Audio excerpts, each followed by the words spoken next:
Hi friends, welcome to my channel run to Prashanti. ఈరోజు అయితే వచ్చేసి ఉగాది. అందరికీ ఉగాది శుభాకాంక్షలు. ఈరోజు అయితే ఉగాది పచ్చడి చేయబోతున్నాను. ఆల్రెడీ బెల్లమన్ను నీళ్ళు వేసి కరగబెట్టాను. ఇప్పుడు ఇవన్నీ వేయాలి.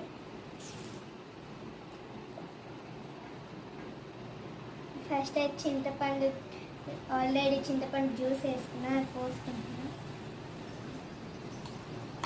తర్వాత కలుపుకోవాలి.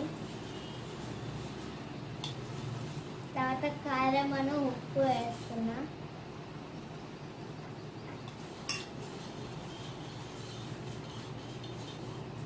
తర్వాత అయితే శనగపప్పు, కొబ్బరి, మామిడికాయ వేస్తున్నా.